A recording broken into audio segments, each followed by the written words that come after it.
สวัสดีค่ะสวัสดีค่ะวันนี้เราก็จะมาเล่นเกมเล็กๆน้อยๆกันว่าเรากับเพื่อนๆเนี่ยมีนิสัยอะไรตรงกันมากแค่ไหนเดี๋ยวเราจะให้แต่ละคนแนะนำตัวกันเลยเริ่มจากแยมสวัสดีค่ะชื่อแยมค่ะ IG แยม_ยำค่ะสวัสดีค่ะชื่อเจเจนะคะ IG ยานิดไวเฟียสวัสดีค่ะชื่อน้องบาทค่ะสวัสดีค่ะชื่อแทนค่ะก็คือเกมแรกที่เราจะมาเล่นกันคือเกม This or That เราจะให้ตัวเลือก2อย่างแล้วก็ให้แต่ละคนเลือกอย่างใดอย่างหนึ่งมาเช่นแบบโค้กหรือเป๊ปซี่ก็เราก็ต้องเลือกไม่โค้กก็เป๊ปซี่อย่างนี้เราก็จะมาดูกันว่าแบบเราตอบแบบคล้ายกันมากน้อยแค่ไหนอะไรอย่างนี้โอเคงั้นถ้าเราเข้าใจตรงกันแล้วก็มาเริ่มกันเลยดีกว่างั้นข้อแรกก็คือเช้าหรือเย็น1 2 3เช้าเรารู้สึกว่ามันรีเฟรชกว่าแบบตอนเย็นพลังงานเราจะหมดด้วยแบบเราจะแบบไม่อยากทำอะไรแล้วแต่ถ้าเป็นตอนเช้าก็คือแบบตื่นแบบมีพลังงานไปทำนู่นทำนี่นี่เลือกตอนเย็นเพราะแบบคือตอนเช้าก็ไม่อยากตื่นไงเก็ตปะคือมันจะเป็นโมเมนต์ที่แบบมันไม่อยากลุกออกมาจากที่นอนคือสามารถลุกได้ยังไงก่อนวะไม่แต่พอลุกมาได้แล้วทุกอย่างมันแบบแฮปปี้ไงไม่มันง่วงอย่างนี้มันยากแค่ตอนลุกแต่พอลุกเสร็จมันก็แบบแฮปปี้ป่ะแต่คนอื่นก็ตื่นไม่เช้านะคะ expose ข้อต่อไปพระอาทิตย์หรือพระจันทร์1 2 3พระจันทร์เฮ้ยชอบดูพระอาทิตย์ขึ้นกับพระอาทิตย์ตกมากกว่ามีกิมมิกป่ะโนต้องถึงเป็นพระจันทร์ค่ะเพราะว่าชอบตอนกลางคืนค่ะมันดูสงบดี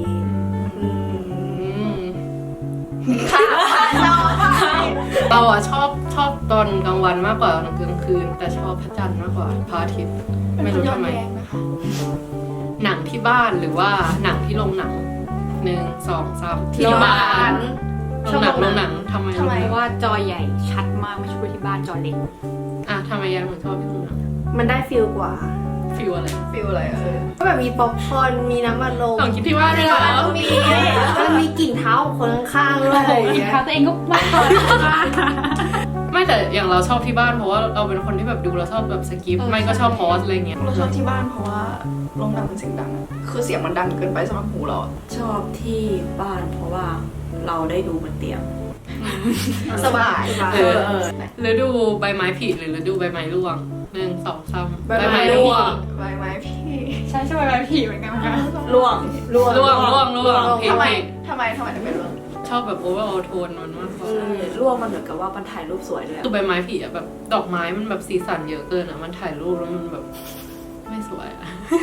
ก็คิดถึงมูถ่ายรูปอย่างฟอลคือสีมันจะคล้ายๆกันไปหมดเลยมันถ่ายรูปสวยส้มๆนี่คิดถึงมูตอนเดินมากกว่าไม่ใช่ตอนถ่ายรูปแบบเข้าใจแล้วคนเราทำไมต้องยึดติดอยู่กับการถ่ายรูปโอเคข้อต่อมาหนาวเกินไปหรือร้อนเกินไป1 2 3ร้อนเกินไปหนาวเกินไปไม่เจียวคนเดียวใช่ไหมทำไมเพราะว่าไม่ชอบร้อนมากมันจะหงุดหงิดเข้าใจไหมถ้าเกิดหนาวมันจะไม่หงุดหงิดเท่ากับตอนร้อนแต่หนาวมันก็คือแบบมันหนาวจนทำอะไรไม่ได้ตอนนั้นแต่ว่าถ้าเกิดร้อนนี่คงแบบคือไม่อยากจะหงุดหงิดใส่คนอื่นไงอยากจะไปพานแต่คนอื่นหนาวแล้วก็ยังแบบว่า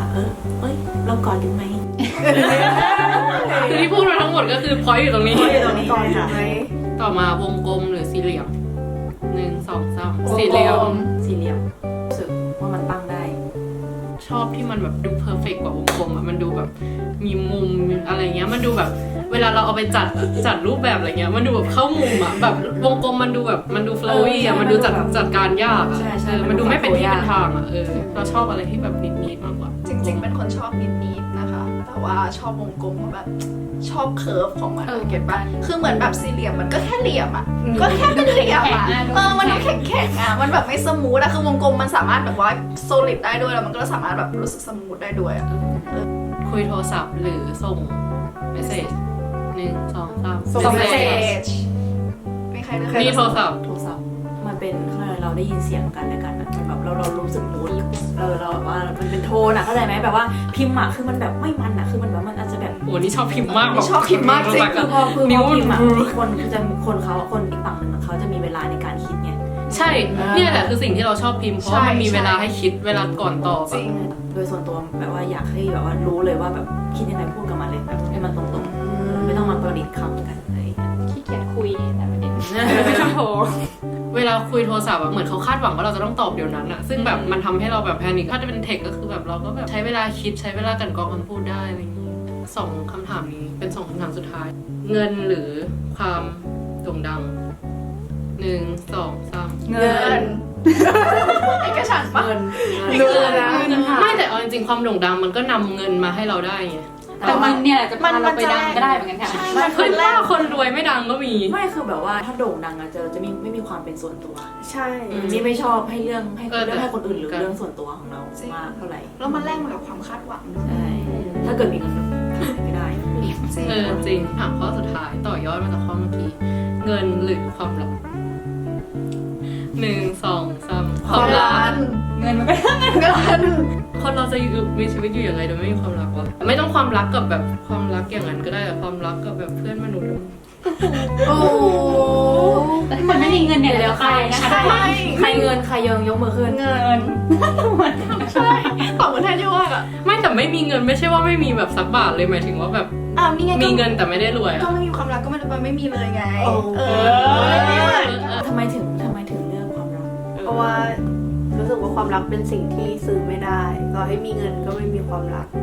ฮะ ฮะ เนิน งงเลยค่ะอันนี้พูดถึงในแง่แบบอาจจะจริงหรือไม่จริงก็ได้แต่คือถ้ามีเงินอย่างเงี้ยคือมันก็มีคนเข้าหาอยู่แล้วบอกว่าเกตที่พูดไปแต่ว่าคนเข้าหาด้วยความรักแต่ไม่มีเงินเงี้ยจะโอเคเหรอ โอเค โอเคนะ คือเราไม่ได้คาดหวังว่าจะไปเอาเงินจากเขาอะ เกต แต่เอาจริงๆมันก็แบบสำคัญทั้งคู่แหละ ใช่กันใช่ บาลานซ์ให้ดีกันนะคะ งั้นเราก็จะมาสู่ช่วงบริหารเงินยังไง ไม่ใช่จบกับเกม Disordered ไปแล้วใช่ไหมคะ ครั้งนี้เราก็จะมาเล่นอีกเกมหนึ่งเรามีหนังสือเล่มนี้จะมีแบบคำถามแปลกๆอะไรอยู่เยอะแยะมากมาย แล้วเราก็จะมาสุ่มเปิดแต่ละหน้าแล้วก็ตอบคำถามกัน 3 ข้อ โอเค บอกให้อยู่บอกให้อยู่ หยุด เอ้ยอันนี้น่าสนใจ ก็คือถ้าเกิดว่าสามารถจัดวันมันทริปได้ที่ไหนก็ได้บนโลกนี้ แล้วก็สามารถใช้เงินเท่าไหร่ก็ได้เงินจะไม่หมดเลยแบบเงินไม่ใช่ปัญหาใหญ่อะจะไปที่ไหนแล้วก็จะทำอะไรบ้าง อยากไปอังกฤษเพราะไม่เคยไปอังกฤษเลยค่ะ เราทำอะไรบ้าง อยาก คะ ทำอะไร อยากไปเฟลิร์ตกับผู้ชายที่อังกฤษ อุ้ยคิดคำตอบออกแล้วอะอยากไปเกาหลี โอ้รู้เลยนะคะว่าจุดประสงค์คืออะไรแหม ให้ถ่าย โอ้โหต้องทายอีกเหรอ ใครจะประสงค์คืออะไร แบบไป ไป แบบ เปย์ลูก ไปกินอะไรงี้เปล่าแบบไปกินไปซื้อเครื่องสำอางอะไรงี้เปล่าแก ไม่ใช่แล้วเว้ยจริงๆคือไปเกาหลีอะการซื้อเครื่องสำอางไม่ใช่เมนแฟกเตอร์เราสามารถพิออเดอร์ได้เว้ยจริงๆเมนแฟกเตอร์คืออะไร แล้วแก ไป ทำอะไร เป อะ ย์ลูกลูกคือใครแทจินยอง CIX ค่ะป๊อปอัพให้ด้วยนะป๊อปอัพแทจินยอง CIX ค่ะก็คือขอฝากด้วยนะคะเพลง Movie Star ก็คืออยากไปเกาหลีนะเพราะว่าถ้าเกิดมีเงินเนี่ยก็ไปประเทศอื่นได้เว้ยแต่ไปเกาหลีเนี่ยถ้าเกิดแบบไม่ได้เกี่ยวกับเงินก็ทุ่มหมดเลยค่ะแบบ จริง ติงให้หมด จริง จะเท่าทรายค่ะ นี่อยากไปล่องเรือ ที่ไหน แถวๆแบบคือล่องแบบอาจจะแบบล่องเรือแบบไปเรื่อย ข้ามทวีป ๆข้ามทวีปไปเรื่อยๆคืออยู่บนเรือคือแบบใช้ชีวิตอยู่บนเรือ ล่องเรือครั้งแรกหนูว่ามึงไปพาย ใช่แบบว่าเป็นเรือแบบเรือย้อน ตอนที่อยู่ในครูซที่แบบมีโรงแรมในนั้นใช่ไหม ใช้ชีวิตอยู่บนนั้น ใช่แบบแต่ว่าเป็น private boat นะ เอ้ย รวยไหม สวยชีวิตแบบชิค นี่อยากนั่งรถไฟทางไซบีเรียทางไซบีเรียมันจะตั้งแต่ยุโรปปะแล้วมาที่จีนอะเหมือนมันจะวนอย่างนั้นอะคือแบบถ้าเดือนหนึ่งอะมันก็น่าจะครบพอดีไหมก็เลยอยากนั่งแล้วก็แบบก็ท่านเนี่ยเงินเหลือเยอะใช่ไหมเราก็อาจจะหยุดแบบเมืองที่เราอยากเมืองที่เราอยากเที่ยวแล้วก็ไปเดินดูอะไรเงี้ย หยุดมาหยุดคุณจะยอมรับ200,000เหรียญเท่าไหร่วะ 200,000 เหรียญไปเลยก็ได้คิดเลขไม่เป็น จะเอาเงิน200,000เหรียญแลกกับการที่โกนหัวหรือเปล่า แล้วก็ต้องคอนติเนียอยู่แบบว่าต้องทำชีวิตปกติโดยไม่มีวิกนะ ถ้าง่ายแบบว่า what is your minimum price you would take for this ก็คือแบบอะไรที่แบบว่าเป็นขั้นต่ำอะที่คุณจะเอา จะทำ จะทำเรื่องนี้ 200,000 เหรียญประมาณ7 ล้าน 7 ล้านนี้คือตาลูกว่า200,000 เหรียญเนี่ยแบบ7 ล้านโอเคแม่ ทำจาก อันนี้ก็คือทำไปแล้วปะ เรียบร้อยส่วนตัวอยากโกนหัวอยู่แล้วไง นี่ก็ได้ทั้งขึ้นทั้งล่อง เขาทำก็ถือว่าบวชชี้ให้พ่อแม่รับบุญไม่พอรับเงินด้วย 7 ล้านไปทำ10 ล้านค่อยคุยกัน โอ้โห จริงเหรอ 7 ล้านไม่ เจ็ดก็เยอะ ซื้อบ้านได้แล้วนะคะ7 ล้าน ไม่แต่แบบ7 ล้านแรกกับผมอะคือห่วงผมอะมันคนห่วงผมมาตั้งแต่แบบเด็กๆแล้วอะ นี่ก็ทำเหมือนกันเพราะว่าเอาจริงเราอาจจะสวยก็ได้ปะ คือเราจริงๆตอนนี้มันยังไม่สวยเลยอะโกนมัน ไม่ จะ ตอนนี้สวยแล้วตอนนี้สวยแล้วแล้วโกนก็น่าจะสวยอยู่เหมือนกันก็เลยแบบไม่คิดอะไรมาก7 ล้านอะคิดอะไรอ่ะ ก็คือทำตั้งแต่ยังไม่ถึงไอ้นี่นะ ยังไม่ถึง7 ล้าน ไม่ถึง7 ล้านก็ทำว่าเราก็บอก เท่าไหร่ ว่า เท่าไหร่ถึงทำมินิมัม สักประมาณ3 ล้านมาทำแล้วเขาเป็นคนแบบว่าไม่ค่อยห่วงอะไรของตัวเองมากเปลี่ยนแนวไปเรื่อยๆจริงๆอะการที่แบบว่าเราจะโกนหัวนี่ก็เป็นแบบสิ่งที่อยากทำในชีวิตเหมือนกันแล้วก็บวชไปด้วยเข้าวัด 3 รอบ 3 รอบ ไปค่ะ โอเคบอกหยุดเฮ้ยอันนี้ดีป่ะเราจะจบด้วยข้อนี้เพราะว่าดีมาก ก็คืออะไรคือสิ่งที่สำคัญที่สุดในชีวิตที่คุณรู้สึกว่าถ้าไม่มีอันเนี้ยก็อย่าใช้ชีวิตเลยดีกว่าแล้วคำตอบอันเนี้ยเปลี่ยนไปจาก10 ปีที่แล้วไหมก็คือสมมติว่าคำตอบวันนี้กับ10 ปีที่แล้วมันต่างกันไหม เลือกครอบครัวเพราะว่า เฮ้ย เพราะเหมือนกับความรักของพ่อแม่ก็คือเป็นกำลังใจที่สำคัญสำหรับเราแล้วก็คิดว่าถ้าเกิด10 ปีที่แล้วเนี่ยยังไม่เปลี่ยนแต่ถ้าเกิด10 ปีหน้าเนี่ยอาจจะเปลี่ยนเพราะว่าอาจจะเราเหมือนกับเป็นอินดิวิเดียลมากขึ้นประมาณนั้น แล้วเราก็ครอบครัวเหมือนกันจริงๆเหมือนแบบมันเป็นเบสของชีวิตเราเลยเว้ยคือเอาจริงๆถ้าเรื่องจาก10 ปีที่แล้วก็ยังคงเป็นคำตอบนี้เพราะแบบเหมือนเราก็ยังคงผูกพันกับเขาอยู่อะไรเงี้ยแต่ก็อย่างที่แทนบอกก็คือเหมือนแบบ10 ปีหน้าอาจจะเปลี่ยนไปแล้วก็ได้จริงๆ10 ปีหน้าเราอาจจะแต่งงานไปแล้วก็ได้ใครจะรู้ถูกปะสูงสุดของเราอาจจะเป็นแบบไม่ใช่ครอบครัวที่หมายถึงพ่อแม่แล้วแต่อาจจะเป็นครอบครัวแบบอีกครอบครัวที่เป็นครอบครัวของเราเองก็ได้ นี่เคยคิดว่าเป็นแบบเป็นนี่ว่ะเป็นฟิลลิ่งเป็นความสุข เป็นความสุข ความสุขเป็นสิ่งที่แบบกันคือคำตอบเนี้ยเป็นสิ่งที่กันกรองมานานนะเพราะว่าแบบว่าเป็นคนถามตัวเองตลอดว่าเราที่ในชีวิตนี้เราต้องการอะไรกันแน่แล้วมันสุดท้ายมันจบที่คำตอบนี้เลยคือเราต้องการความสุขเว้ยคือคำตอบมันค่อนข้างเปลี่ยนจาก10 ปีที่แล้ว10 ปีที่แล้วก็อายุประมาณ11ใช่ไหมสิ่งที่เราต้องการสุดตอนนั้นคือเงิน เฮ้ยจริงเหรอ11คือคิดเรื่องเงินแล้ว คือเล่นมาแล้วเป็นพิเศษวูเป็นแต่เด็ก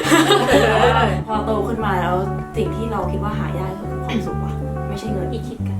คือเงินคือที่ว่าเคยว่าหาง่ายแต่ว่าความสุขนี่หายาก เราก็ครอบครัวนะคะ เพราะว่า 80% ของความรู้สึกเนี่ยดิเพนขึ้นอยู่กับครอบครัวเลย10 ปีที่แล้วเหรอ10 ปีที่แล้วก็น่าจะครอบครัว10 ปีหน้า ก็น่าจะครอบครัวเหมือนกันนะคะ โอ๊ยพูดแล้วมันดูคลิเช่มากเลยคิดว่าแบบการรักตัวเองแบบการแบบให้ตัวเองแบบไม่แบบ go too hard on ourselves อะแบบแบบเหมือนให้เกียรติตัวเองแล้วก็แบบนั่นแหละรักตัวเองอะคือรู้สึกว่าแบบทุกวันนี้ที่เราแบบผ่านอะไรแย่ๆมาได้อะมันผ่านมาได้เพราะสิ่งนี้เป็นหลักเลยเว้ยแบบเราแบบสุดท้ายเราไม่ดูถูกตัวเองอะเราแบบพยายามรักตัวเองให้ได้ ซึ่ง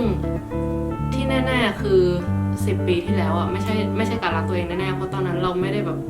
เราไม่ได้เจออะไรหนักๆจนทำให้เรามาคิดเรื่องเนี้ยตอนนั้นอาจจะเป็น